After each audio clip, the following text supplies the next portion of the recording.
La Française, changer de point de vue pour changer les choses, vous présente, et plus encore. Je ne sais pas vous, mais j'ai le sentiment qu'il y a actuellement un climat pas vraiment agréable. En tout cas, moi, je suis ravi de vous retrouver sur le plateau des Plus Encore, le magazine des professionnels de la finance et de la gestion de patrimoine, pour une émission diffusée sur LinkedIn, YouTube et H24 Finance, bien sûr. Oui, le climat est plus que tendu. Oui, cette semaine pourrait être décisive.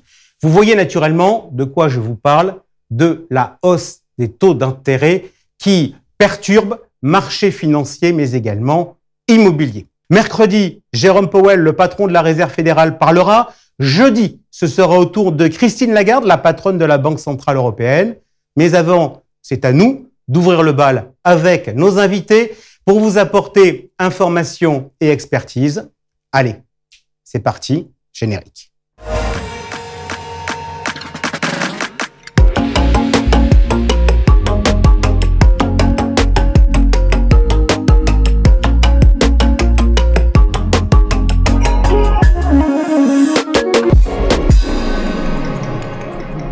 C'est notre vision du service minimum. Aujourd'hui, il y aura un peu moins de rubriques qu'à l'accoutumée, la faute à la grève des transports en commun, mais il n'y aura pas moins de variété d'informations et d'expertise. La hausse des taux d'intérêt sera au cœur de notre réflexion. Nous en parlerons dans quelques instants avec Nadine Trémolière à l'occasion de son traditionnel point marché. Nous regarderons également le sujet de la hausse des taux à l'occasion de la première réunion de notre club des experts immobiliers. Ils seront là tout à l'heure pour échanger avec nous. Grégory Frappé de Primonial, Éric Cosra de Perial, Philippe Depoux de la Française et Marc Bertrand d'Amundi. On va s'interroger à ces nouvelles tendances de la pierre-papier. On va regarder ce qui va se passer sur les valeurs d'expertise. On va regarder les segments qui sont porteurs. Et puis, pour la première fois dans ce club expert immobilier, on va s'intéresser aux sociétés civiles immobilières qui se développent fortement en assurance vie. Il est là aussi, il sera là tout à l'heure pour son journal décalé, c'est Georges Delataille. Mais on rentre tout de suite dans le vif du sujet avec le point marché.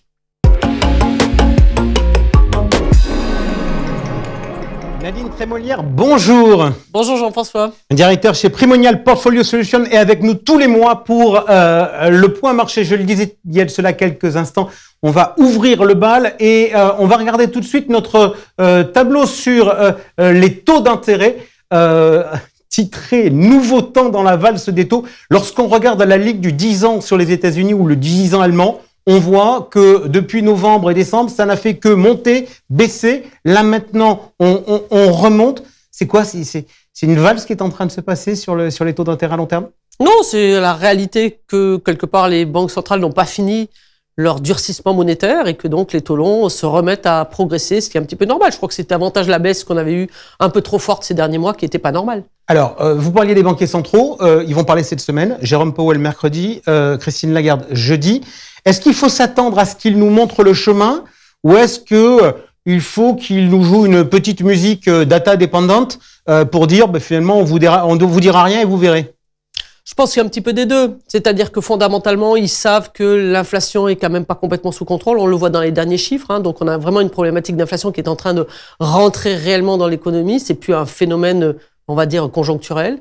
Donc, à partir de ce moment-là, les taux vont aller peut-être plus loin que ce qu'on imaginait il y a quelques semaines. On le voit d'ailleurs parce que vous montriez les 10 ans, mais le 2 ans, il est à pratiquement 5, il est à 4,95 aux États-Unis, il est à 3,25 en Europe.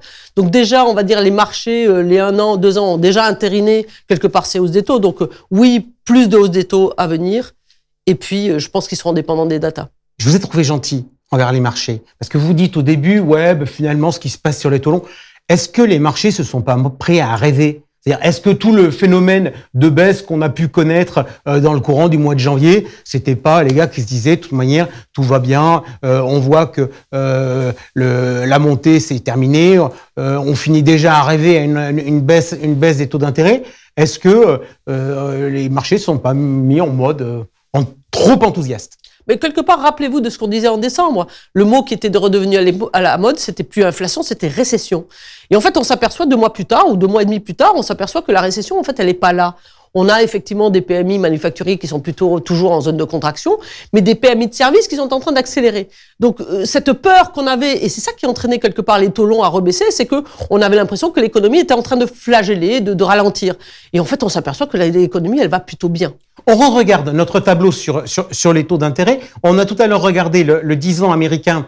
Là, je voudrais maintenant qu'on regarde les lignes du bas, c'est-à-dire les spreads européens, que ce soit sur l'investment grade ou sur le high yield. Et alors là, surprise, dans un environnement de remontée des taux longs, on constate que le spread sur le crédit reste stable à 79 points de base et le spread sur le high yield régresse légèrement à 409 points de base. Pourquoi ? C'est très relatif au tableau qu'on va voir après sur les marchés actions. Dans la mesure où les marchés actions, l'appétit au risque est revenu, quelque part, les investisseurs sont plutôt, entre guillemets, toujours enclins à prendre du risque, donc acheter des actifs risqués, notamment par le high yield. Et ensuite, on a un phénomène qu'on a quand même relativement souligné depuis quelques mois, c'est-à-dire il y a de la valeur qui se recrée dans le marché obligataire, constituée par les spreads de crédit plus la remontée sur le sous-jacent obligataire classique. Et donc, on a de la demande structurelle un petit peu par le biais notamment des fonds obligataires et des fonds datés. Ok, alors on va regarder maintenant notre tableau sur les actions. On a vu que sur la partie taux, les taux courts montaient aux États-Unis et en Europe, les taux longs montaient aux États-Unis et en Europe. Et alors là, lorsqu'on regarde le tableau actions, on a des couleurs en plus. Couleur vert quand ça monte et rose quand ça baisse. Et on a un constat, vraiment deux blocs assez homogènes. L'Europe, légère hausse. États-Unis et monde, légère baisse. Et marché émergent et Chine, forte baisse. On va commencer par quoi ? On va commencer par l'Europe. Pourquoi l'Europe résiste ? Et pourquoi les États-Unis souffrent ? Bon, on a l'impression en Europe que peut-être l'économie est peut-être un peu moins forte qu'aux États-Unis et donc le good news is bad news, hein, c'est-à-dire que quand l'économie est plutôt faible, les marchés se disent ça y est, les banquiers centraux vont arrêter de resserrer, donc ça encourage un petit peu les actifs risqués, le retour des actifs risqués. N'oublions pas une chose non plus, on a une rotation cyclique. On voit à quel point les valeurs industrielles commencent à se porter un petit peu mieux, ont des bons résultats. Donc la micro plus une macro qui est pas forcément délirante en Europe ont permis d'avoir des rendements ou des performances relativement positives sur l'Europe. Aux États-Unis, c'est un petit peu plus compliqué. On a des indices qui sont plus croissance, qui sont plus technologiques, qui ont été peut-être un petit peu plus sanctionnés par les taux longs qu'en Europe. Et on a effectivement, on va dire, quelques légères baisses, mais fondamentalement, le marché, il est quand même très solide. Et je pense que c'est le maître mot, au-delà, on va dire, des mois qu'on a connus, peut-être un petit peu de retour sur le mois de février. On a des marchés actions, et c'est la grande surprise du marché. On s'attendait, rappelez-vous, en décembre, on se disait, récession va revenir, donc on va avoir un marché actions compliqué, que ça soit aux États-Unis, que ça soit en Europe, sur le premier trimestre, voire semestre. Et on a exactement le contraire. On a un marché plutôt fort. Ok, la Chine, moins 9. Après, certes, vous me direz plus 12. Enfin bon, si on regarde le tableau, sur l'année 2021, on fait moins 21, plus 12 en janvier, moins 9 en février. Qu'est-ce qui se passe ? Pareil, hein, c'est des prises de profit qui ont lieu. Alors, vous soulignez le 12% au mois de janvier, mais il faut pas oublier qu'on avait pratiquement les mêmes rebonds en mois de novembre, au mois de décembre, hein, depuis le comité central du Parti communiste. On a quand même un rebond extraordinaire de la Chine. On a quand même des tensions géopolitiques qui sont ressorties, hein, l'affaire des ballons. On sent que l'alignement de la Chine est quand même plus important sur la Russie que sur l'Occident. Donc, un peu cette remontée, on va dire, des risques un petit peu géopolitiques pèse sur la Chine. Ok, on va maintenant parler de l'allocation d'actifs. J'aurais pour commencer une question un peu provoque.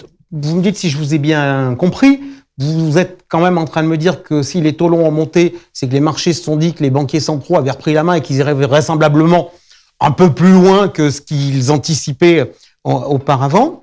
Assurément, on en a déjà parlé puisqu'on a déjà intégré des fonds obligataires datés dans l'allocation d'actifs. L'obligataire est en train de redevenir une classe d'actifs. Est-ce que le monétaire est en train de revenir une classe d'actifs? Et si on regarde l'allocation, on voit qu'on a 45% de fonds en euros. Est-ce qu'on pourrait être tenté par mettre du monétaire à la place du fonds en euros?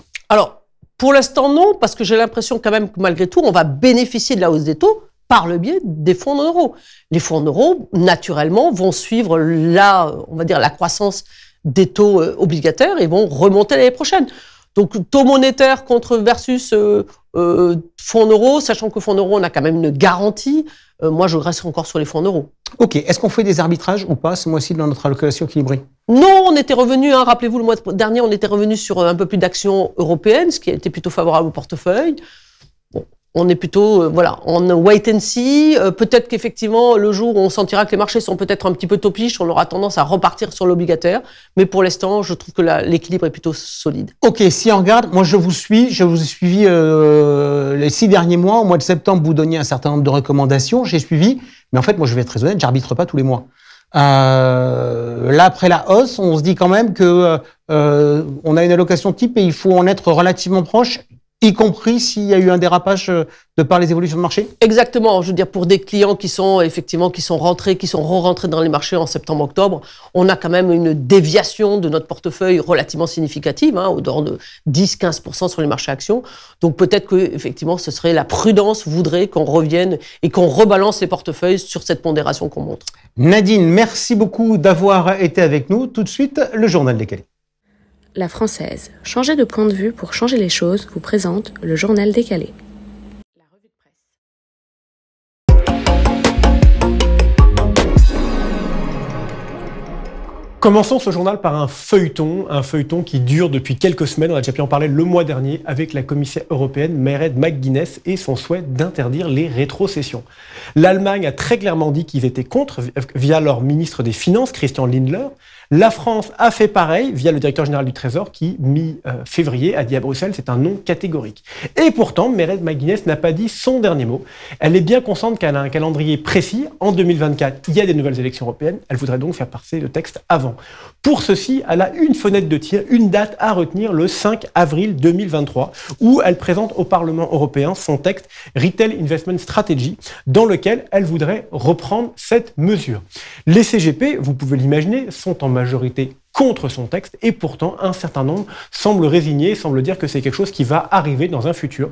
Je peux citer par exemple Benoît Lombard, le président de la Place, ou Guillaume Lucchini de Scala Patrimoine, qui tous les deux disent voilà, c'est quelque chose qui va arriver. N'oublions pas qu'en France, le souci de transparence de cette commissaire européenne, il est déjà en grande majorité traité parce que quand un CGP travaille avec un client, il est obligé de lui communiquer le montant de ses rétrocessions. Souhaite quand même, Georges, mais on va quand même refaire 2 secondes l'histoire. Alors au début, le sujet des rétros, il est rentré sur le thème de l'indépendance. J'aurais tendance à dire sujet réglé. On ne peut plus être indépendant, s'afficher comme étant indépendant si on touche des rétros. Est-ce que ça a fondamentalement changé le marché? Absolument pas. Donc là, on est en fait en train de revenir sur un sujet plus global qui est le sujet des frais. Et les rétros ne sont en fait qu'un bout de ce dossier-là. Reste que le sujet des frais, c'était un sujet majeur quand les taux étaient à 0. Mais maintenant qu'ils repartent, on peut s'interroger. Oui, Jean-François, la baisse des frais, vous avez raison, on n'y coupera pas, on va y arriver. Mais il y a une bonne nouvelle, c'est que le digital peut vraiment nous y aider. Vous savez, le digital, c'est un sujet qui me tient particulièrement à cœur. On parle beaucoup de robo-advisor, de CGP outillés, de CGP digitaux, de signature électronique, de plein de choses. Mais très concrètement, finalement, le but de la technologie, c'est quoi? C'est très simple. C'est d'arriver à retirer au CGP toutes les tâches qui lui prennent beaucoup de temps et qui n'ont pas beaucoup de valeur ajoutée pour qu'il puisse consacrer plus de temps à conseiller son client. Il y a déjà sur le marché un nombre d'acteurs, on peut citer Lynxea, WeSave, Nalo ou Yomoni qui proposent des solutions d'épargne basées avec plus ou moins de technologie, mais des solutions 100% digitalisées. Ces sociétés, aujourd'hui, elles représentent une part très, très, très infime des 6 000 milliards d'épargne des Français. La plupart sont encore déficitaires, mais est-ce qu'elles sont l'avenir? On peut se poser la question. Quand on regarde les chiffres, si on regarde les chiffres de Yomoni, ça commence à bouger. En 2022, ils ont collecté 250 millions d'euros, qui déjà est un chiffre tout à fait conséquent. Et en plus, c'est 40% d'augmentation. Ça montre bien qu'au fur et à mesure, ça marche de mieux en mieux. Les grands groupes, c'est toujours intéressant, commencent aussi à regarder assez activement le sujet. Je peux par exemple vous citer WeSave qui a été racheté par Amundi ou BNP Paribas qui a racheté Gambit. Mais de l'autre côté, il faut quand même pas oublier qu'on est dans une période d'incertitude, vous avez l'occasion d'en parler Jean-François, on ne sait pas très bien comment ça se passe, ça change presque toutes les semaines ou tous les mois, donc on a vraiment besoin en tant qu'épargnant d'un conseil de quelqu'un à qui on puisse parler et pas seulement parler à un robot. Ces outils digitaux ont en plus un gros défaut qui est un défaut d'harmonisation. Faites le test, allez souscrire chez un même CGP 2 produits, par exemple 2 assurances vie fournies par 2 plateformes ou 2 assureurs différents. Vous risquez d'avoir 2 parcours très différents avec un outil de signature électronique qui ne sera pas le même, la valeur de preuve sera la même, mais la concept ne sera pas le même, vous n'aurez pas le même SMS, pas le même contrôle, etc.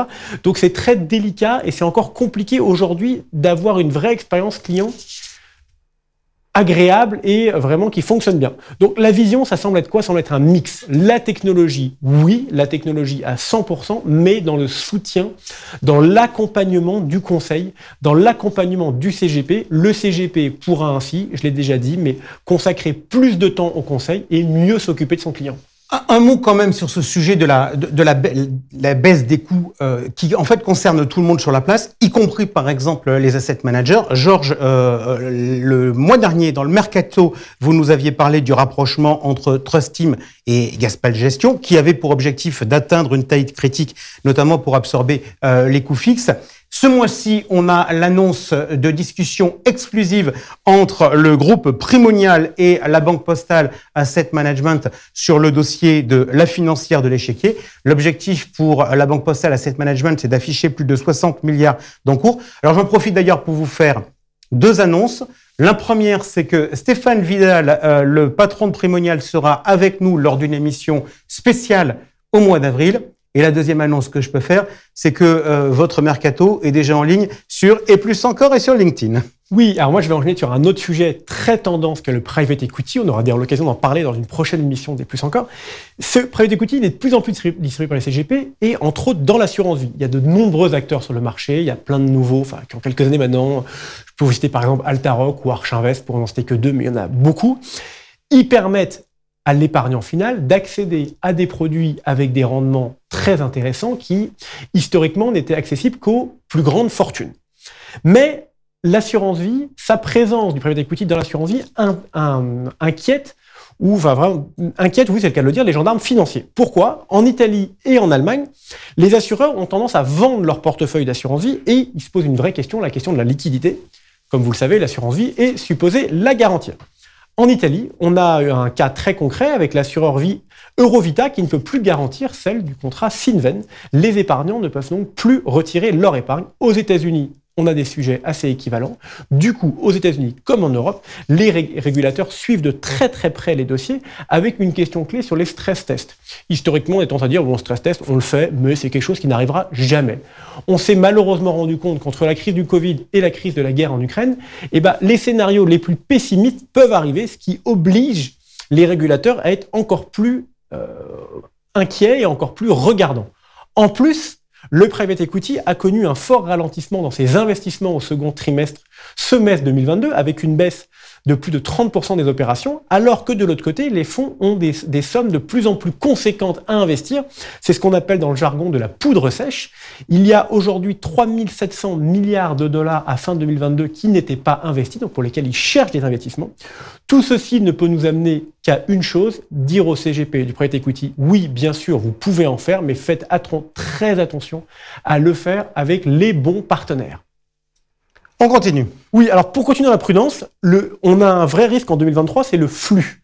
Est-ce que très concrètement, on va avoir d'une nouvelle épargne? Un premier indicateur qui n'est pas très rassurant, le chiffre de la collecte sur le livret A dans l'ensemble de l'année 2022, c'est 20 milliards. Vous prenez le chiffre de la collecte du livret A seulement sur le mois de janvier 2023, c'est 9 milliards. Donc en un mois, on a fait 50% d'une année. Un autre indicateur, vous en parliez très bien, Jean-François, le mois dernier, le problème de l'investissement immobilier et du financement à crédit.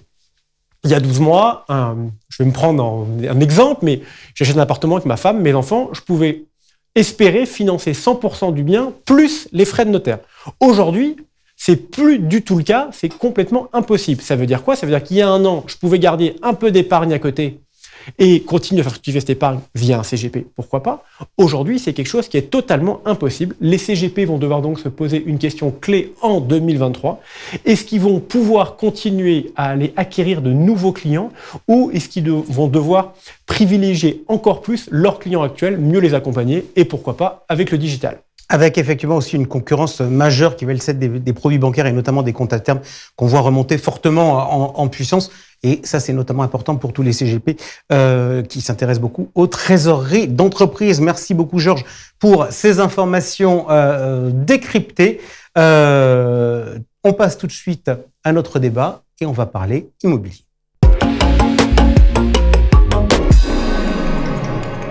Allez, on parle d'immobilier maintenant avec notre club expert immobilier, première réunion de l'année 2023. On les retrouve presque tous On accueille, pour commencer, Philippe Depoux, président du directoire de la Française REM. Philippe, bonjour. Bonjour. Alors, vous allez retrouver des gens que vous connaissez bien parce que vous les fréquentez dans la profession. Avec nous également le président de Perial, Éric Costra. Éric, bonjour. Bonjour Jean-François. Celui qui fut votre prédécesseur à la Française et qui est désormais directeur général d'Amundi, Marc Bertrand. Marc, bonjour. Bonjour Jean-François. Et Grégory Frappé, président du directoire de Primonial REM France. Bonjour Jean-François. Allez, on va passer environ 40 minutes ensemble. Les nouvelles tendances de la pierre papier, on va regarder tout ça. Si vous voulez bien, on a pas mal de sujets. On va commencer par un peu une prise de température, d'ambiance. La dernière fois qu'on s'était vu au mois de décembre, je vous avais trouvé un peu réservé. Alors, on va faire un petit tour de table. Avant qu'on fasse ce petit tour de table, on a comme à l'accoutumée interrogé les conseillers en gestion de patrimoine qui nous disent quoi concernant l'environnement, qui nous disent finalement que par rapport au mois de décembre, dans la perception de leurs clients, il n'y a pas beaucoup de changements. De leur côté, pour eux, en tant que professionnels, il y a une légère amélioration. Donc, question toute simple, en un mot, est-ce que ça va un peu mieux ou pas par rapport à décembre? Votre sentiment, Marc Bertrand? Je ne vais pas le faire en un mot, mais en vraiment très peu. Le brouillard se lève, on y voit plus clair. Mais maintenant, est-ce que c'est un jour de beau temps? C'est une autre affaire. Éric Costra. Je crois qu'il y a un peu plus d'éclaircies qu'au mois de décembre, même s'il y a encore quelques incertitudes, parce qu'on est dans une phase de transition avec un cycle économique qui est en train de changer. Néanmoins, il y a des bons indicateurs, notamment sur le marché de l'emploi et sur la résistance de l'économie. Et ça, c'est important pour les CPI qui logent les entreprises et les commerces. On va regarder ça. Philippe Depoux, votre sentiment sur l'amélioration de l'environnement sur les 3 derniers mois? Je crois qu'effectivement, en avançant dans le temps, on commence à voir les choses se concrétiser. On était beaucoup dans l'interrogation l'année dernière. Là, il y a quelques repères, il me semble, sur lesquels on peut s'appuyer, oui. Grégory Frappé. Assez confiant sur les loyers, leur capacité à supporter l'indexation, très vigilant sur les coûts des financements et les valeurs immobilières. Alors, on va rentrer dans tout ça dans le détail. Je poursuis dans les questions qu'on a posées aux conseillers en gestion de patrimoine. Quel est le risque entre l'inflation et la récession, le risque qui vous paraît le plus probable? Grosso modo, la stat sur l'inflation, elle n'a pas bougé, ou quasiment pas, elle est à 38%. Il y a eu une baisse du chiffre concernant la récession qui est passé de 60% à 38%. Et donc, la réponse qui a le plus progressé, c'est ni l'un ni l'autre. Je prépare cette émission avec vous avant qu'on se retrouve en plateau. Pour certains, je l'ai préparé assez tôt. Et finalement, on est quasiment en train de retrouver le niveau de taux d'intérêt qu'on avait au mois de décembre, puisque les taux ont beaucoup flambé ces derniers jours. Marc Bertrand, on va reprendre votre propos tout à l'heure. Le brouillard se dissipe. Mais on ne sait pas encore si c'est du beau temps. Donc, le brouillard se dissipe. Où est-ce que vous voyez les choses se dissiper? L'inflation, on a des signes d'inflexion de l'inflation. En tout cas, c'est ce que disent les économistes, parce que ça se vérifie pas forcément au quotidien dans les rayons des supermarchés. Ça, c'est autre chose. Mais on a des signes quand même d'un petit peu d'atterrissage de cette partie-là. Et il semblerait que ça ne se fasse pas au prix d'une récession forte. Donc le scénario de stagflation, qui était le scénario le pire, se déprobabilise. Maintenant, on a bien une décélération très forte de l'économie. La question de savoir, c'est si on mettra un signe moins devant. Ça peut pas être une bonne nouvelle. La grosse question, c'est qu'aujourd'hui, se traduit-elle, comme historiquement dans tous les cycles précédents, par une augmentation du chômage? Étant donné la dynamique démographique, c'est pas du tout évident que, et on le voit bien d'ailleurs sur les tensions du marché de l'emploi, que une croissance faible s'assortisse d'une augmentation du chômage. Donc pour le coup, on pourra avoir un double effet d'amortisseur. Et je rejoins ce que disait Éric, c'est-à-dire que la santé de l'emploi tertiaire est ce qui dicte le remplissage à la fin des immeubles de bureaux. Éric, vous reprenez la main, justement, sur ce sujet. Vous nous avez dit les entreprises, on a de bonnes nouvelles du terrain des entreprises? On a une bonne nouvelle. En décembre, on s'interrogeait sur si on allait être en croissance ou en décroissance. Là, on voit qu'il y a un signe quand même de confirmation de la croissance, avec une inflation qui a du mal à être maîtrisée, mais on peut aussi envisager les vieux scénarios avec une croissance qui alimente l'inflation et l'inflation qui alimente la croissance. Donc, il y a des alliés objectifs, et c'est de toute façon bon pour l'activité, et c'est bon pour le marché de l'emploi, et c'est donc bon pour les bureaux, et c'est donc bon pour les revenus locatifs des CPI, et donc les dividendes. Philippe Depoux, votre sentiment sur ces évolutions? Ouais, je disais tout à l'heure quelques signes d'éclaircissement. En fait, on constate par exemple qu'on n'a pas de dégâts significatifs sur la demande locative et sur les restitutions de surface. Donc quelque part, aujourd'hui, les entreprises consomment probablement un peu moins de bureaux, un peu mieux de bureaux, mais il y a une véritable volonté, je crois, d'inscrire une nouvelle façon de travailler et qui nos immeubles y répondent. Et donc aujourd'hui, on n'a pas ces signes-là. Et c'est la base de tout. C'est la base de la valorisation et de la distribution. Grégory, je reviens vers vous parce que c'est assez drôle. Pour l'instant, tous les arguments que j'ai entendus sont des arguments, pardonnez-moi messieurs, mais physiques. Évolution du marché physique de l'immobilier. Dans votre première réponse, vous avez parlé d'un sujet, c'est le sujet du financement. Donc on va regarder ça. On a à nouveau, ces derniers jours, de très fortes tensions sur les taux d'intérêt à long terme, comme si finalement les marchés financiers s'étaient un peu emballés. En se disant ils vont relever les taux et puis très vite derrière, pof, ils vont les rebaisser. Et là, ils sont en train de se dire, et on en parlait tout à l'heure avec Nadine Trémolière, qu'on a 2 déclarations importantes cette semaine, c'est Jérôme Powell et Christine Lagarde. Ça se retend à nouveau sur les taux d'intérêt ? Moi, je le pense. Je partage très largement ce qui a été dit sur les loyers et peu ou prou la santé de nos contreparties locataires. Avec quand même un point de vigilance, c'est l'impact de l'inflation sur les marges, non pas des grands corporates en bureau, mais des autres catégories, les PME, les hôteliers et, le cas échéant, les exploitants. En ce qui concerne la dette, il y a, il faut le dire, une véritable tension sur le marché du financement, tant au niveau de l'accès au financement que du coût du financement. Mais en France, on a une situation qui est très saine, dans la mesure où les stocks de financement ont été conclus à taux fixe et avec des points d'entrée, que ce soit pour les hypothécaires ou même pour les foncières en obligataire, absolument record jusqu'au début de l'année 2022. Aujourd'hui, ce n'est plus relutif et il n'y a, de mon point de vue, que les stratégies full equity qui peuvent permettre de tirer son épingle du jeu à l'investissement. Alors, on va faire un petit tour de table. Philippe Depoux, dans votre carrière immobilière, vous avez notamment dirigé des foncières qui utilisent beaucoup plus l'effet de levier que ne le font les SCPI. Aujourd'hui, vous diriez que vu le niveau des taux d'intérêt, l'effet de levier pour les SCPI, c'est cramé et on oublie ? Alors, j'espère qu'on l'oublie pas ad vitam aeternam, mais effectivement, vaut mieux en ce moment être sur des LTV relativement raisonnables, on va dire aux alentours de 20%, parce que bon, je pense que dans le monde du financement des SCPI, on est parti d'assez bas. On a profité, je pense, de la période, on va dire les quelques 5-6 dernières années. Et effectivement, je préfère aujourd'hui avoir des SCPI, ce qui est notre cas, avec des LTV aux alentours de 17-18%.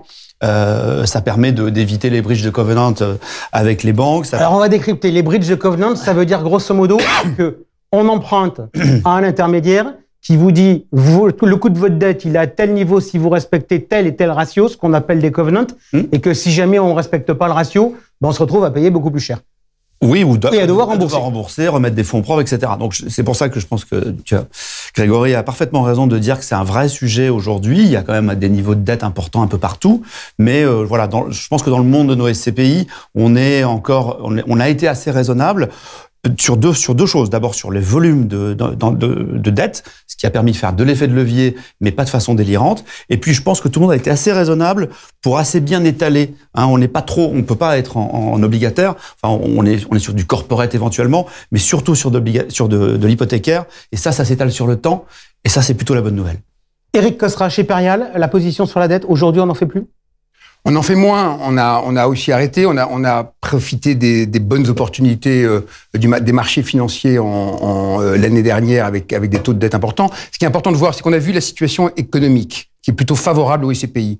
Ce que l'on voit, c'est que c'est plutôt la situation financière et les marchés financiers qui changent. Et donc, il y a le monde d'avant et il y a le monde d'après. Maintenant, c'est de savoir quel est l'impact que va avoir ces marchés financiers et notamment l'augmentation des taux sur les SCPI. Et moi, je suis convaincu que les SCPI sont en capacité de pouvoir résister parce qu'effectivement, il y a eu des LTV qui sont relativement conservatrices. Chez Perial, on est en dessous de 30% sur l'ensemble de nos fonds. Donc, nous n'avons pas de mur de dette et nous savons effectivement gérer l'extinction de la dette et en tout cas, beaucoup moins acheter cette année avec l'effet de levier du crédit. Marc Bertrand, on gère comment la dette quand on en a et Aujourd'hui, toutes les CPI en ont. On regarde quel est le taux de financement de la dette par rapport aux rentabilités des immeubles. Donc, il n'y a pas besoin d'être un grand druide pour se dire que la plupart du temps, en ce moment, il est plus raisonnable de rembourser. Donc, oui, on fait moins de dettes.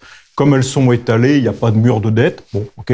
Mais moi, ce que je voudrais souligner, c'est que c'est un espèce de retour à une situation qui est largement connue, quoi. C'est pas, on est en train de sortir d'une période de taux zéro qui était la période. Oui, mais on revient 20 ans en arrière. Voilà. Non, mais on a de la chance d'être vieux parce qu'on s'en rappelle. Voilà, mais on va le formuler comme ça. On va se rassurer. Mais ce qui est important de dire, c'est que on a tiré parti de la baisse des taux. Enfin, plutôt, la baisse des taux n'était pas une nouvelle pour les fonds. On a compensé en mettant de l'effet de levier avec une dette qui n'était pas chère du tout. Aujourd'hui, le phénomène s'inverse. On l'inverse. On va abandonner quelque part une partie de la croissance liée à l'indexation parce qu'il y a un retour de l'inflation pour quelque part gérer l'augmentation du résiduel de dette. Mais à la fin, on a une perspective de résultat, on l'avait dit la dernière fois, qui est plutôt stable. Voilà, ça montre que le système fonctionne correctement. OK. Je vais creuser. On a fait un point positif sur le marché de la location, etc. Là, on a évoqué le sujet du financement. Le sujet du financement, on va être clair. Les SCPI, elles financent beaucoup avec de l'argent qu'apportent les épargnants, donc ce que vous appelez le financement en equity. Mais les SCPI ne sont qu'un des acteurs du marché immobilier. Et puis, il y a plein d'autres acteurs, notamment des institutionnels, etc., où il y a quand même pas mal de dettes qui existent. Est-ce que, Grégory, aujourd'hui, le marché réel de la transaction des immeubles, j'ai un immeuble, je te vends un immeuble, on peut considérer qu'il fonctionne ou est-ce qu'on doit considérer qu'il est grippé? Alors, si on parle du marché de l'immobilier de bureau, il est grippé à date. Il y a assez peu de transactions depuis cet été. Après, il y a deux sous-segments. Il y a le marché du quartier central des affaires avec une forte demande locative, des immeubles qui ont été retravaillés, qui ont une centralité, et il y a encore une liquidité. Mais je pense qu'il faut se dire que sur certains secteurs, on peut penser à la Boucle Nord, on peut penser à Saint-Denis, qui souffre d'ailleurs d'un retour en grâce de la défense, qui a des secteurs qui sont plus difficiles et pour lesquels il n'y a pas de liquidité. Mais le bureau n'est qu'une des composantes du marché immobilier. Et il y a d'autres thématiques qui peuvent très bien tirer leur épingle du jeu. On va y revenir tout à l'heure. Est-ce que, Philippe Depoux, qu'il y a une saisonnalité dans le marché immobilier? Dans quelques jours, il y a le MIPIM. Est-ce qu'il y a... Il y a tout à fait une saisonnalité. Alors, et je trouve qu'elle est exacerbée. C'est-à-dire que la saisonnalité qu'on connaît tous, c'est la trêve des confiseurs de janvier, où globalement, les acheteurs font leur plan d'achat, les vendeurs font leur plan de vente. Tout ça se met en place. On va voir les brokers qui préparent les petits dossiers et tout ça, ça sort au MIPIM. Ça, c'est une année normale. Donc, grosso modo, MIPIM, c'est le moment où on est actuellement, c'est-à-dire, grosso modo, les 2 premiers mois de l'année, il se passe pas grand-chose. On va dire que voilà, ça se passe plutôt comme ça réfléchit. Alors, par contre, ça conclut des opérations d'acquisition ou de vente initiées en fin de l'année, quand par hasard elles se sont pas réalisées. Là, on a une situation, Grégory en parlait, qui est assez particulière, c'est que je trouve que le mouvement est clairement exacerbé. Il se passe rien sur le marché de l'investissement en ce moment. Rien. Donc voilà, il y a eu des produits mis en vente enlevés, c'est ceux que tu citais, des produits mal loués, mal placés, pas verts, pas très bien desservis, ça paraît bête, mais vaut mieux être bien portant et en bonne santé que pauvre et malade. Mais là, en l'occurrence, il y a une vraie polarisation des marchés. Et donc, cette saisonnalité, elle existe. Moi, je suis assez convaincu que bon an, mal an, par vente forcée ou par stratégie de cession, les brokers nous disent qu'ils pitchent énormément en ce moment. Ça veut dire qu'ils vont mettre des immeubles à la vente. Et le sujet, ça va être de regarder comment le marché va réagir. Mais ça va aider à l'ajuster, ce marché. OK, alors ça va aider à l'ajuster. Éric Cosra, vous avez collecté, vous avez de l'argent, il faut le placer. C'est quand même le boulot des sociétés de gestion immobilier. Aujourd'hui, sur le marché, la position, c'est quoi? C'est de se dire... j'ai de l'argent, ton immeuble, je suis prêt à te le prendre, mais moins 15, moins 20? On prospecte, on échange, on discute, on négocie. C'est exactement ce que disait Philippe. C'est-à-dire qu'on voit bien qu'avant, il y a une période de probatoire avant le MIPIM où là, les dossiers vont être présentés et on va se positionner, nous, en tant qu'acquéreurs sur fonds propres et chercher les bonnes opportunités du marché, notamment auprès de vendeurs qui sont plutôt forcés ou qui ont un impact parce qu'ils ont été fortement endettés et qui doivent effectivement se séparer de leurs actifs. Marc Bertrand, votre sentiment aujourd'hui, est-ce que la main est passée au niveau des acheteurs? Et puis, j'ai entendu 2 fois le même mot, vente forcée. Est-ce que, actuellement, Grégory nous dit le marché est bloqué. Quand un marché est bloqué et qu'il n'y a pas de transaction, ça veut dire que l'acheteur ne veut pas acheter au prix et que le vendeur ne veut pas baisser son prix. Si on le dit simplement, c'est que ça se passe comme ça. Sauf qu'il y a un moment, il y en a un qui doit craquer. Oui, le marché retient rarement très longtemps sa respiration. Voilà. Non, mais le marché est plus favorable, bien entendu, aux acheteurs qu'il ne l'était. Donc, on ne voit quasiment plus d'appels d'offres ou à 2 tours, 3 tours en faveur des acheteurs. On a plus de démarches de gré à gré. Ça correspond plus à la phase de marché que l'on connaît. Oui, donc bien sûr. Et puis les acheteurs, à souligner, ils sont un petit peu moins pressés parce que le coût de l'attente de la trésorerie, globalement, il est autour de 3%. Il vaut mieux attendre 2 mois de plus et payer 3% moins cher. Enfin, encore une fois, pas besoin de faire des mathématiques compliquées pour arriver à ce résultat. Ah non, mais pour s'expliquer, c'est effectivement simplement de se dire que quand on a de l'argent, auparavant, il coûtait de l'argent à la SCPI. Aujourd'hui, il coûte encore un petit peu en dilution, mais beaucoup moins. Donc voilà, le coût de l'attente est beaucoup plus gérable. Ok, parfait. Ça nous amène un peu à ces évolutions de marché, ça nous amène un peu aux valeurs d'expertise. Allez. En fait, Philippe, c'est sa première, il connaît pas. En fait, faut jamais rire avec moi parce que c'est celui qui se marque à la question. Donc, bon, bah, si on parle expertise, on va rigoler alors. C'est exactement ça. On va parler expertise. Tous les acteurs qui sont autour de la table ont fait des diversifications européennes. Les valeurs d'expertise, si on regarde en Europe, c'est où qu'on souffre le plus? Alors moi j'ai l'habitude de dire qu'on souffre le plus, c'est l'Angleterre, clairement, et comme toujours, l'Angleterre réagit et surréagit probablement parce que c'est un marché de vraies transactions très rapides en Angleterre, en immobilier. Donc sur le portefeuille que nous possédons en Angleterre, c'est moins 15 en un an, moins 15%. Après, dans l'ordre décroissant, c'est la Hollande avec en gros moins 10%. Ensuite, c'est l'Allemagne avec en gros moins 5%. Et en France, c'est pas nous. C'est-à-dire que ça baisse pas trop. Donc il y a eu quelques ajustements, mais globalement, je pense que les sujets de valeur sont derrière nous. Ok, alors on va regarder ça. L'Allemagne, c'est un peu une surprise parce que bon, le Royaume-Uni, on sait qu'ils sont très mark to market, donc ça va en général traditionnellement très vite chez eux. Est-ce qu'il y a eu un peu des surprises sur les expertises en Allemagne ou pas? L'Allemagne, qui était un pays qui était un petit peu plutôt de culture, on va dire, française pour les expertises, ou plutôt de ralentir beaucoup et d'avoir une grosse inertie par rapport au marché. Et ça a été d'ailleurs souvent reproché aux experts allemands.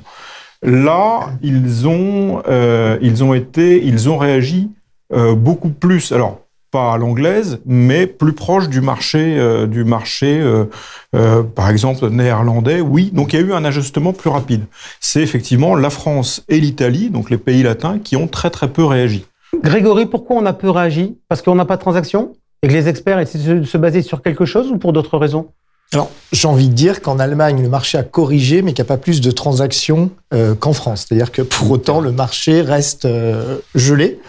Non, moi, je pense qu'en France, on bénéficie d'un marché qui est extrêmement sain, en tout cas en ce qui concerne les bureaux, qui est extrêmement profond, avec un coût de la dette qui, effectivement, a été très bien maîtrisé, est assez peu cher. En fait, on voit des corrections de taux à hauteur des indexations de loyers. Donc, on n'a pas de baisse de valeur significative pour les actifs qui restent de qualité, bien loués et indexés. En revanche, il y a quand même des corrections assez sévères sur les expertises d'actifs qui sont plutôt en deuxième couronne, avec des états locatifs compliqués. Il ne faudrait pas laisser penser que nos experts sont hors sol. Et pour le core et le prime, c'est plutôt l'absence de transactions qui fait que les experts arrivent pas encore à poser le stylo, mais pas moins les experts que les investisseurs. Juste, on fait 2 secondes une page de pédagogie parce que je sens que ce sujet-là risque d'être un sujet important et que je risque à un moment être amené à voir mon client pour lui expliquer un certain nombre de choses d'un point de vue technique.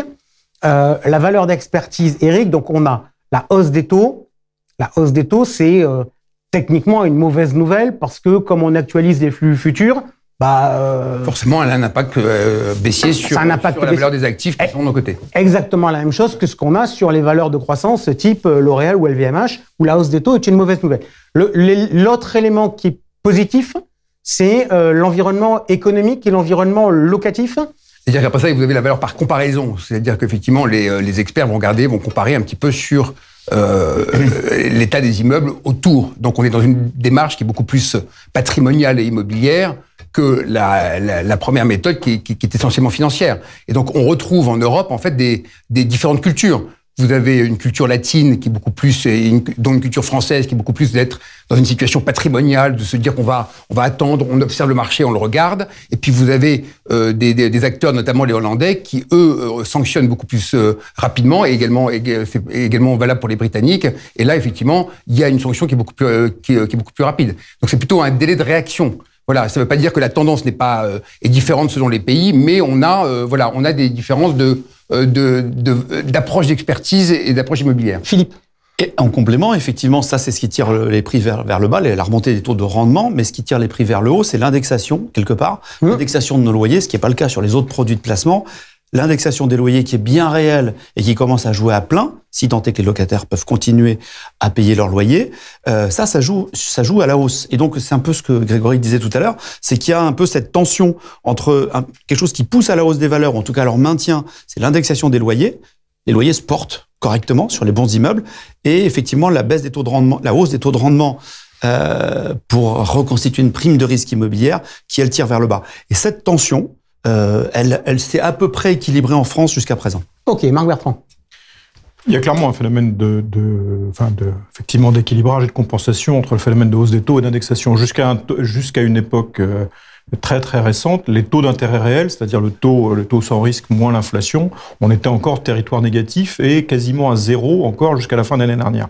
On est passé en territoire positif. Donc maintenant, les taux d'intérêt réels sont positifs. Juste, je précise, quand vous dites ça, vous parlez des taux d'intérêt réels sur les marchés financiers, sur le marché obligataire, c'est-à-dire sur la base de l'inflation anticipée. Ça peut choquer beaucoup de monde d'entendre ça. C'est l'OAT, le taux de l'OAT, et l'OAT indexé donc avec l'anticipation d'inflation sur la même période. Bon. Donc, on bénéficie dans l'immobilier du fait que les loyers sont indexés. Donc, normalement, on devrait plus se référer à l'OAT net de l'inflation pour... cela étant, il est assez probable que nous n'ayons pas, qu'il y ait bien un phénomène d'inertie en France et que nous n'ayons pas vu encore la totalité de la hausse des taux et du rétablissement de l'équilibre au taux dans les valeurs d'expertise. Je pense qu'il faut être... il faut être clair. On va être clair. Maintenant, l'ampleur de ça, il faut être aussi mesuré. Il n'y a pas du tout de catastrophisme, mais assez probablement, on pousse encore un petit peu devant nous un ajustement de valeur dans le marché. Ok. Alors, justement, on va rentrer sur le sujet. Donc, je fais une synthèse.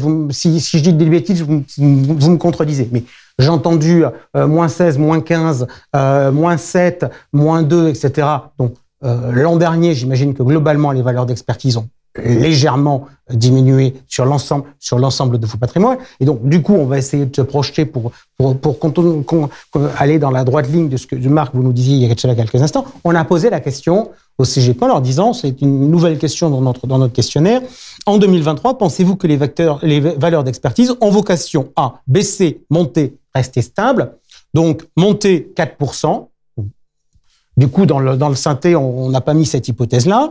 On va travailler sur deux hypothèses. Baisser, ça représente 50%.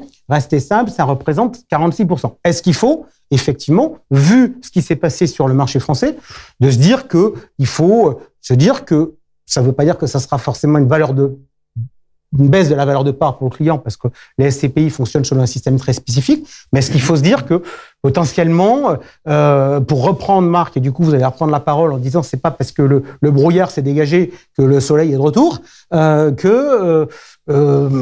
le soleil sera pas forcément de retour en 2023 sur les valeurs de part.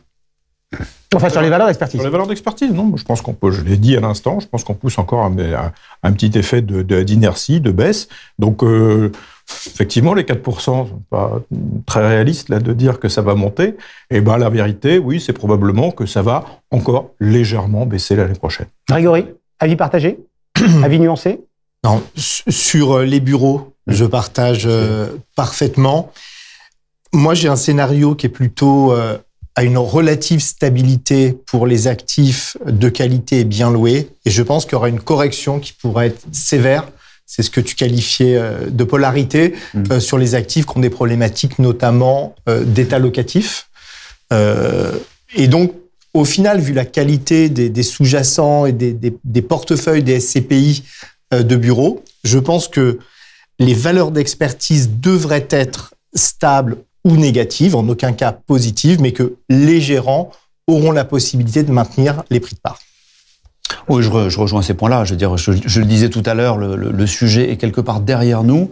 Donc oui, et je reviens sur cette polarité des marchés qui fait que moi je pense qu'on aura encore des ajustements à la baisse en France sur les actifs moins bien placés, pas verdis. Voilà. Eric Cosra, votre sentiment ? Moi, je serais plus mesuré. Je dirais tout dépend de la qualité de l'actif, de son emplacement, de la qualité du locataire, de l'engagement ESG de l'actif, parce que là aussi, c'est important dans la valorisation. Donc oui, on a une tendance, et c'est compliqué de savoir, et on est encore dans le brouillard sur notamment l'impact des taux d'intérêt, parce qu'on sent bien que tout ça n'est pas encore stabilisé, donc ça a un impact effectivement sur les transactions immobilières, mais que après ça, il y aura différentes perception, notamment dans l'immobilier de bureau, et on le connaît parce qu'on le connaît à chaque période de crise, avec des régions qui s'en sortent mieux que d'autres, avec des emplacements qui s'en sortent mieux que d'autres. Et là, l'immobilier joue son véritable rôle, c'est-à-dire que l'emplacement reprend une certaine valeur et prépondérance, ainsi que la qualité du locataire et la qualité de l'immeuble. Très rapide. Il y en a parmi vous qui ont augmenté les valeurs de part en 2022 ou pas ? Oui, en 22, oui, en début 22, on a été quelques-uns à monter. Est-ce que, alors 37%, d'après les chiffres que j'ai, 37% de la place a augmenté sa valeur de part en 2022. Est-ce que dans cet environnement où on risque d'avoir un effet, on rappelle la règle. La règle, c'est il y a une valeur qui est calculée de manière mathématique et le prix de part doit être dans une fourchette entre plus ou moins 10 par rapport à cette valeur. Donc on a une marge de manœuvre. Mais est-ce que ceux qui ont augmenté la valeur de part risquent pas d'être les premiers à être confrontés à un risque de baisse de valeur de part l'année prochaine ? Alors nous avons choisi, nous, de ne pas augmenter la valeur de part de nos SCPI, puisque notre valeur de patrimoine oscille entre -2 et plus 2%. Donc toutes les SCPI confondues, donc on a fait le choix de ne pas augmenter les valeurs de part. Alors, je ferai peut-être une petite précision pour tout le monde, c'est que moi, quand je parlais d'augmentation de part, c'était il y a quasiment un an, en 2022. Là, je ne parle pas évidemment d'augmentation de part sur la base des expertises de fin d'année. Ça, c'est un autre sujet. Ok. Voilà. Philippe Depoux, je reste avec vous. On va voir le chapitre bureau. Derrière moi, j'ai la défense. Alors, avant qu'on passe à la défense, on va commencer au chapitre du bureau. Pourquoi je commence avec vous ? Parce que vous avez été le patron de Gecina et vous aviez recentré Gecina à l'époque sur le bureau. Donc, ça fait 3 ans qu'on est là, qu'on parle du Covid, le télétravail, etc. Mais on est dans le guidon, donc on voit les informations qui remontent petit à petit. Là, maintenant, ça fait quasiment 3 ans que cet épisode a commencé. Vous voyez quoi comme avenir au marché du bureau que vous connaissez bien ? Moi, je suis d'abord un homme positif et je pense que l'immobilier de bureau, il trouvera toujours sa place s'il se transforme et s'il évolue. Mon point chez Gecina, il y a donc pas loin de 10 ans, c'était de dire le terrain de jeu, à l'époque, c'était plutôt l'Île-de-France qui est le premier marché de bureau, et c'est toujours vrai, d'Europe. Et là-dedans, il y a un paquet d'immeubles qui sont obsolètes, qui sont plus aux normes ESG dont tu parlais, ou plus aux normes techniques. Et donc, il y a un terrain de jeu pour transformer ces immeubles qui est toujours d'actualité. Et donc aujourd'hui, pour moi, le bureau, il doit être vertueux. Enfin, il a toujours ses règles d'or de localisation, de desserte, etc. Ces sujets techniques. Et ensuite, il doit être vertueux en matière de consommation énergétique et d'émissions de gaz à effet de serre. Il doit y avoir une certaine souplesse dans les baux en bureau, et il doit proposer des services. On va vers l'immobilier de bureau hôtelier. Si vous faites ça, il n'y a aucun problème. Eric Cosra, vous partagez, parce que dans ce qu'est en train de nous dire Philippe, c'est quand même un peu l'évolution du métier.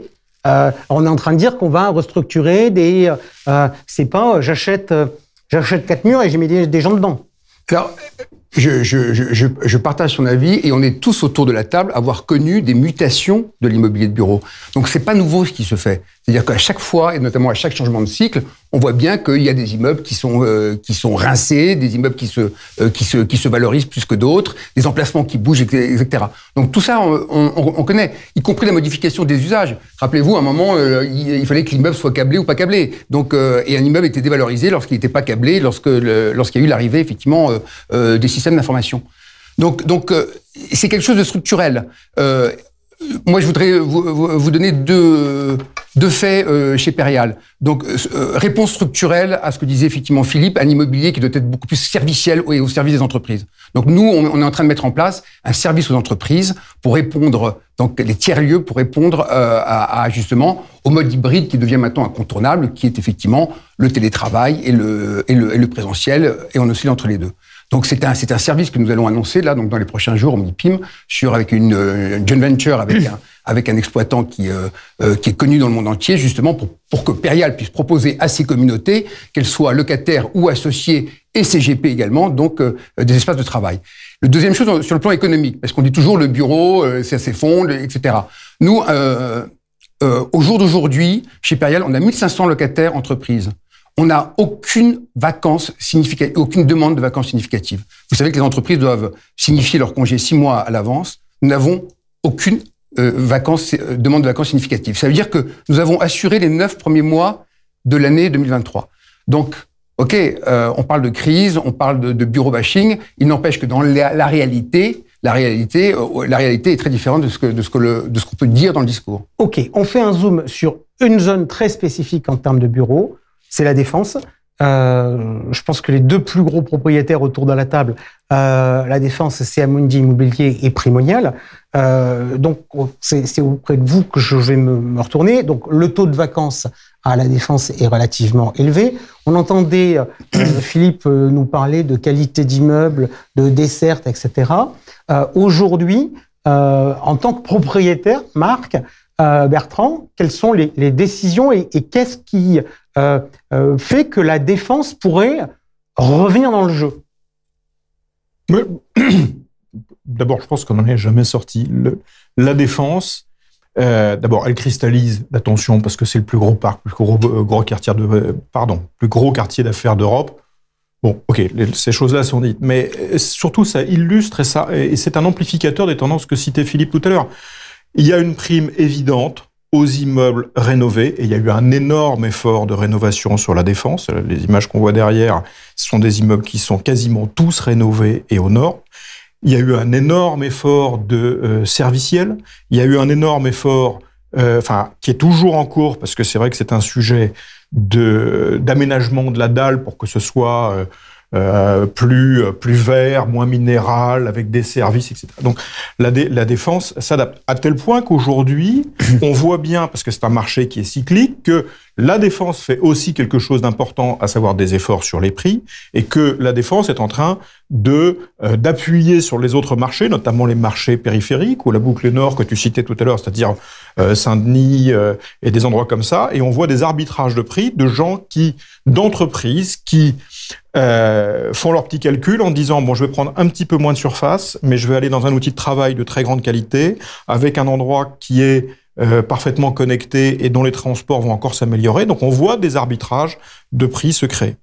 Voilà. C'est véritablement un laboratoire du bureau. Alors oui, il passe par un taux de vacances qui aujourd'hui oscille autant, selon les modes de calcul, 12-15%, mais il n'y a pas de fatalité là-dessus, mais on doit profondément réinventer les bureaux, que ce soit de l'accueil jusqu'à l'espace de travail. Finalement, la demande des entreprises. Tiens, puisqu'on était dans le sujet Covid, je vais vous demander un chiffre très simple. Pour vous, avec le télétravail, etc., la baisse de la demande des entreprises, elle va se situer à quel niveau de pourcentage, Grégory Frappé? C'est 5, 10, 20, 30%? Non, j'aurais du mal à vous répondre, même si, bien évidemment, il y a de nombreuses études sur le sujet. On était à un moment où on essayait de traduire les accords de télétravail en mètres carrés. Et à un moment, on se disait, si la nouvelle règle, c'est 3 jours sur le site et 2 jours en télétravail, il pourrait y avoir une consommation de mètres carrés en baisse de 25%. À l'évidence, c'est pas du tout ce qui est en train d'arriver. On revient à la polarité, c'est-à-dire des demandes locatives qui s'expriment en respectant finalement le bon sens. C'est la centralité, ou plutôt le quartier tertiaire établi, c'est l'efficience de l'actif. Et si on respecte ces règles, il n'y a pas, au moment, il y a des respirations sur les baux, mais souvent, si on a moins de postes de travail ouverts, on a plus de parties communes, on a plus de salles de réunion, on a plus d'offres de services. Donc, c'est pas aussi arithmétique que les 25% qu'on aimerait dire. Si on regarde, je crois qu'il y a eu 2 millions de mètres carrés transactés l'année dernière, c'est finalement la tendance de longue période. Nous, on aborde les échéances de baux avec plutôt de la sérénité. Et si je reviens quand même sur la défense, il faut quand même se dire, QCA, on est bientôt à 1 000 € du mètre carré. Marc l'a dit, il y a des mesures quartier centre des affaires. Quartier central des affaires, si vous êtes dans le 8e par exemple. À la Défense, on a des loyers faciaux un peu au-delà de 550 €, mais des mesures d'accompagnement qui sont actuellement consenties et qui sont, toutes les études le disent, autour de 35%. Donc finalement, quand vous tirez un trait de l'Arc de Triomphe en descendant l'avenue de la Grande Armée, en traversant Neuilly, et que vous arrivez à une encablure de Paris avec des loyers économiques de ce niveau-là, pour une dalle qui a été verdie, tu l'as rappelé, pour des immeubles qui sont complètement efficients, c'est la raison pour laquelle, contrairement à ce que l'on pense, la Défense est aujourd'hui recherchée d'un point de vue locatif. C'est pas la même chose du point de vue de la transaction.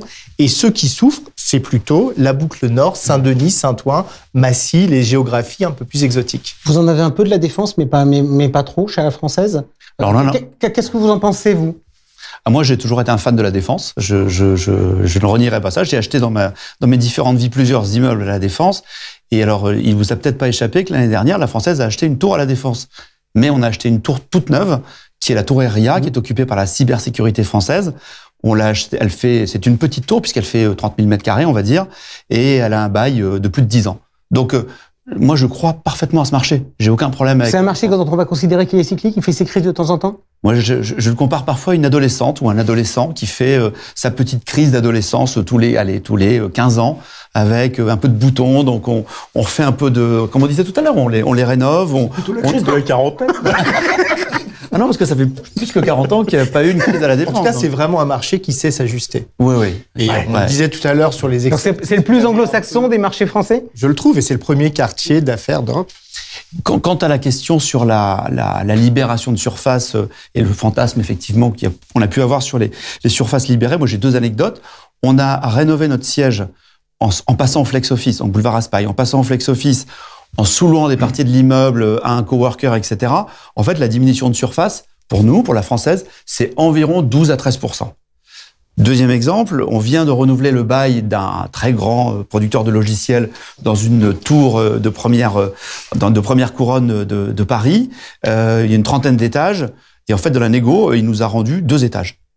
D'accord. Voilà. Donc, 2 sur 30. Allez, on va considérer qu'on va faire encore 10 minutes. C'est pour vous donner un peu de temps pour vous dire que on va maintenant rentrer dans le détail. Et donc, les chiffres de la SPIM qui ont été publiés nous montrent que la collecte des SCPI a été très bonne en 2022, la collecte des SCI a été très bonne, mais la SPIM nous donne aussi des chiffres sur les investissements et on constate que le poids des bureaux dont on vient de parler n'est plus majoritaire, il n'est plus qu'à 46% contre 61% auparavant. Donc, on va faire un tout petit tour de piste très rapide. Est-ce qu'aujourd'hui, il n'y a pas de préférence pour le bureau dans vos investissements? Et s'il n'y en a pas, vers quel secteur vous allez le plus actuellement? Éric Cossera, on commence avec vous pour parler. Alors, le pôle bureau reste incontournable dans l'investissement parce que c'est sur le poids dans l'économie, ce sont les bureaux les plus importants. Nous avons chez Perial opté pour une diversification depuis quelques années, notamment à la fois une diversification européenne, donc du bureau dans les grandes métropoles européennes à travers notre SCI, mais également dans tout ce qui est résidence gérée, résidence senior, résidence étudiant, résidence santé, notamment également en Europe. Et donc, nous sommes présents maintenant dans tous les pays européens de la zone euro. Marc Bertrand, votre position? On en était historiquement très bureau. On a effectivement rééquilibré et on est allé sur des revenus sur du commerce sur lequel on considérait qu'il y avait des opportunités, notamment de taux de rendement, parce que c'est commerce et hôtellerie, c'est 2 secteurs qui ont été très malmenés par le Covid, qui ont eu des corrections et notamment qui avaient des taux attractifs, alors qu'ils ont finalement la crise du Covid a aidé à voir clair entre les formats gagnants et les formats perdants. Donc ça nous a permis de repositionner. La prépondérance du bureau à ce point-là dans la palette d'investissement, c'était une particularité française. Quand on compare en Europe, c'est beaucoup plus équilibré. Donc on a plutôt on va peut-être parler plutôt de normalisation du marché français par rapport à ce qui se pratique ailleurs en Europe qu'une défiance sur le bureau. Je crois qu'il faut raison garder. Grégory Frappé, ça va la santé? La santé, ça va très très bien. Et effectivement, on essaye véritablement de flécher l'épargne et la collecte vers ce type de choix d'allocation. Nous, on considère que notre travail, c'est de faire des choix d'allocation et d'avoir le sens du timing. Et autant notre patrimoine de bureau, qui représente près de 50% de nos encours, on va continuer à le travailler, parce que c'est plus la compression des taux, mais vraiment le travail immobilier des actifs qui va créer de la valeur. Mais aujourd'hui, il y a une classe d'actifs qui nous semble à privilégier pour des questions d'un manque d'infrastructures privées en matière d'immobilier de santé. Ce sont les cliniques et les EHPAD. Et ça nous semble rentable, résilient en termes de valeur et avec une très belle perspective sur les distributions. Mais je vous l'ai fait en blaguant quand même. Mais juste aujourd'hui, la santé, ça pèse plus de 50% de vos investissements ou pas? Non. Alors oui, en stock, c'est 30% de nos encours. On pense être la première plateforme immobilière européenne de santé.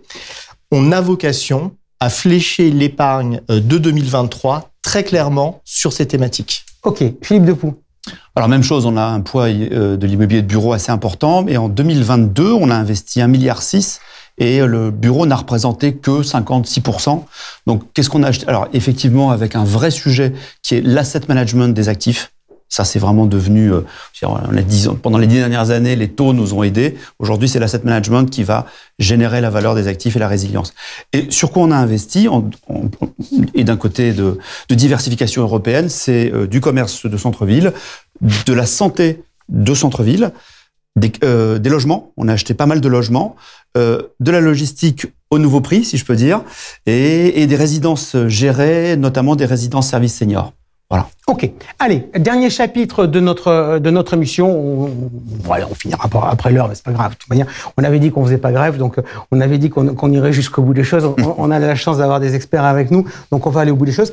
Phénomène important. On parlait tout à l'heure de la hausse des taux. Quand on interroge le CGP, on voit que l'acquisition de parts de SCPI à crédit est en train de s'effondrer, au profit notamment d'un développement à travers l'assurance vie. Et en assurance vie, on a beaucoup parlé dans nos débats de SCPI, on a peu parlé de société civile ou de société civile immobilière.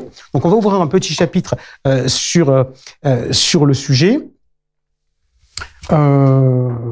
Ça date de quand, ça, Marc Bertrand? Alors les premiers essais...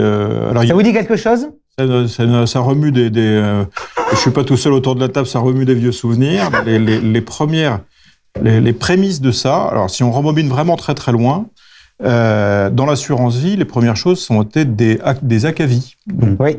Et ça a laissé de très mauvais souvenirs. Ça date... 1990, la crise de 90, on s'en rappelle encore. Donc voilà, on a effacé le nom d'ACAVI, mais il y a quand même une certaine filiation des véhicules. Ensuite, il y a eu parfois des SCI de SCPI en unité de compte, puis on a sophistiqué les véhicules. Le premier des SC, c'est-à-dire société civile de placement, mais non pas...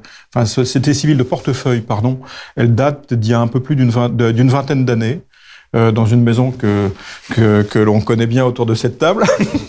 Autrement dit, c'est ce qui est devenu la Française. Voilà, l'UEG est devenu la Française.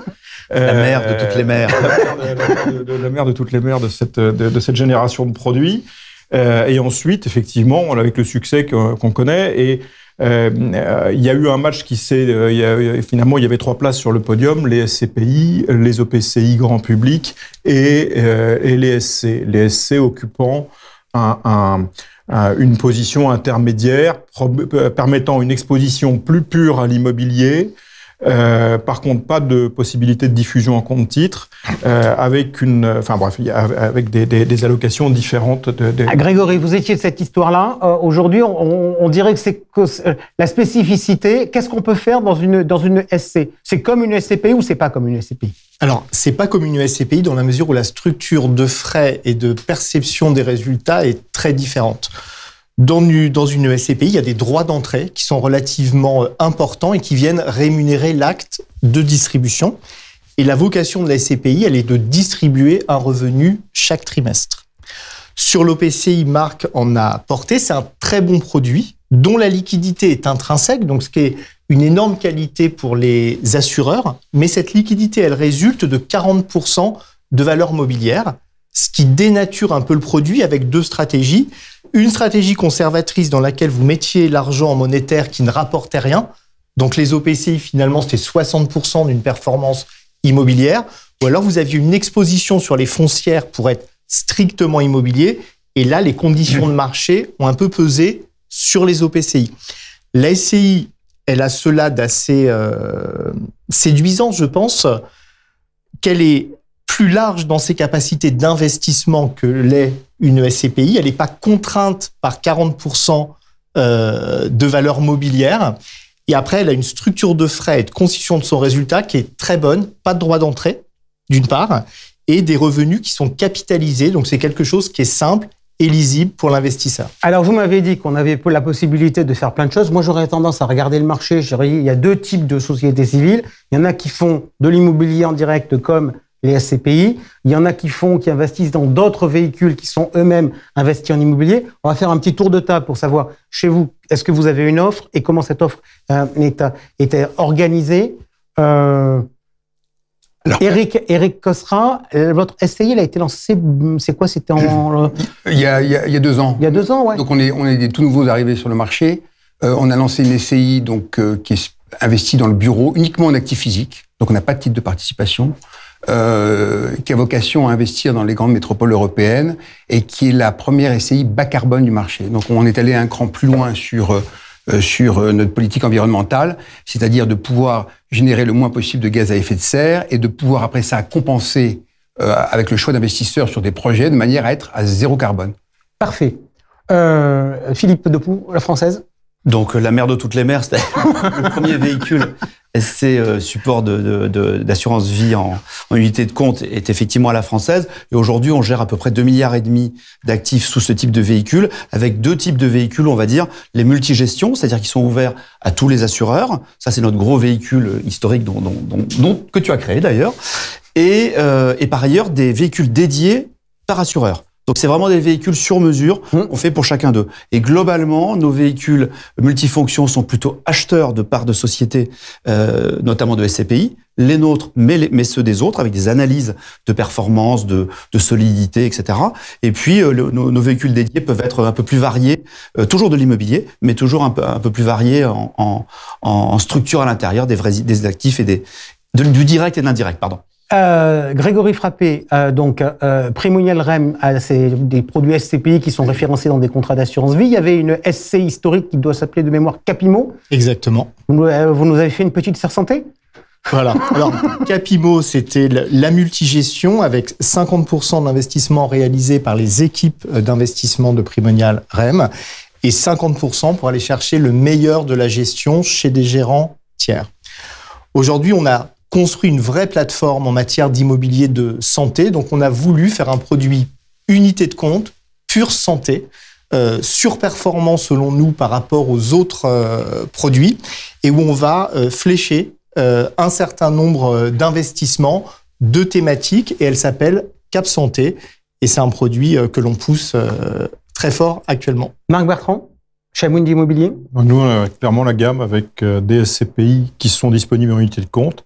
Notre gros véhicule Opsimo, alors tu disais tout à l'heure avec justesse que quand les taux étaient négatifs, une poche prudente, ça pesait sur la performance. Aujourd'hui, le deuxième moteur se rallume, donc c'est un produit qui se rééquilibre et on a plutôt tendance à utiliser un véhicule qui s'appelle Tangram, qui est en unité de compte, qui est plutôt orienté vers de la multigestion. Ok. On va faire de la pédagogie, on est un peu en retard, mais on va la faire quand même parce que c'est utile. Pour préparer cette émission, j'ai beaucoup travaillé sur le communiqué de presse de votre association professionnelle, c'est-à-dire l'ASPIM, qui annonce un certain nombre de performances, donc la performance des OPCI, dont vous venez de parler, la performance, le taux de distribution des SCPI, qui s'établit à 4,53 pour 2022, en légère hausse par rapport à l'année précédente. Et puis, dans le même communiqué, il est mentionné la performance des SCI, des sociétés civiles UC immobilières, qui s'établit à 3,70. Donc, je me suis dit, tiens, là, il y a un petit piège. Donc, je vais m'amuser à poser une question au CGP pour voir ce qu'il en est. Et donc, j'ai posé la question suivante. Selon la SPIM, le taux de distribution des SCPI s'établit à 4,53% sur 2022 et la performance des SC à 3,7%. Quel produit recommander aux clients en priorité à la recherche de performance avec, il y avait 3 réponses possibles, SCI, SCPI, ou bien impossible de répondre. La réponse qui arrive en premier, c'est la SCPI. Pourquoi? Parce que c'est le taux le plus élevé. Est-ce que les performances d'une SC et le taux de distribution d'une SCPI sont des éléments comparables, Marc Bertrand? Alors, il n'y a pas que cet élément-là, mais c'est difficile de répondre, effectivement. D'abord, injuste sur la base de ça, parce que la structure des frais, la structure de la performance, la liquidité, les frais du contrat d'assurance, etc. Je dirais, il n'y a pas grand-chose de comparable à part le sous-jacent. Voilà. Ok. Est-ce que malgré tout, il y a un élément sur les SC, la prise en compte des valeurs d'expertise? Comment on calcule la valeur de part d'une SC? Parce que sur la SCPI, on a des marges de manœuvre. Grégory Frappé? En fait, souvent, les sociétés civiles qui sont proposées, la performance, c'est la somme de 2 choses. C'est le loyer encaissé, mais qui va être capitalisé, plus l'évolution positive ou négative de la valeur des sous-jacents. Et donc, les 3,7% auxquels vous faisiez référence, c'est la variation entre le 1er janvier et le 31 décembre de ces 2 éléments de performance. Et pour constituer ce patrimoine immobilier, il n'y a pas de droit d'entrée. Sur une SCPI, vous disiez 4,3. 4,53 de mémoire. Là, ça veut dire que vous avez acheté une SCPI 100 et que vous allez percevoir à la fin de l'année 4,53% de 100. Donc, c'est pas très comparable parce que ce chiffre-là, c'est bien un chiffre que vous aurez encaissé à la fin de l'année, mais qui n'intègre pas, le cas échéant, l'évolution positive ou négative de la valeur du sous-jacent. Parfait. Donc, personne ne me contredira si, au vu de l'échange qu'on a eu aujourd'hui, je dis qu'en 2023, les SC pourraient être plus réactives que les SCPI si jamais il y a des corrections de valeur d'expertise. Oui. Ça dépend si on est en valeur de retrait ou pas, parce que dans ces cas-là, on peut bénéficier des plus ou moins 10% de la même façon que les SCPI, ce qui n'est pas le cas si on est en valeur de réalisation. Mais bon. Il n'y a pas de réponse tout à fait unique, malheureusement. C'est ça. Ok, mais en tout cas, c'est bien de connaître le... On parlait tout à l'heure de la structure des frais. Je pense que c'est important de souligner qu'il y a vraiment une logique dans les 2 produits. On a un produit comme la SCPI qui est compliqué à l'acte de souscription.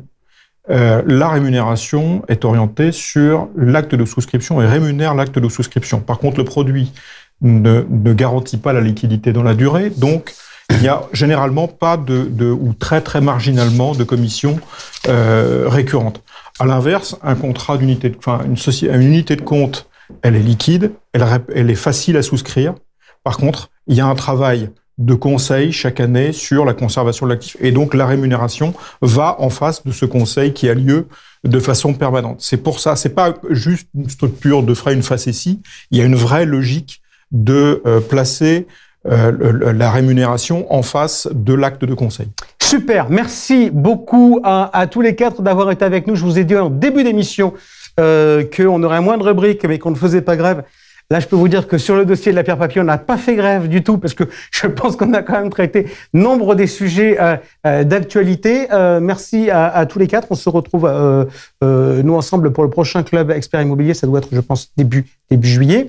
Il y a l'émission traditionnelle du mois d'avril qui sera suivie par une émission spéciale avec Stéphane Vidal, et puis il y aura une autre émission spéciale la semaine prochaine pour parler de services aux conseillers en gestion de patrimoine. Merci d'avoir été avec nous. Donc, comme je vous l'ai dit tout à l'heure, la prochaine intervention intéressante à écouter, c'est mercredi Jérôme Powell et jeudi Christine Lagarde. Ciao.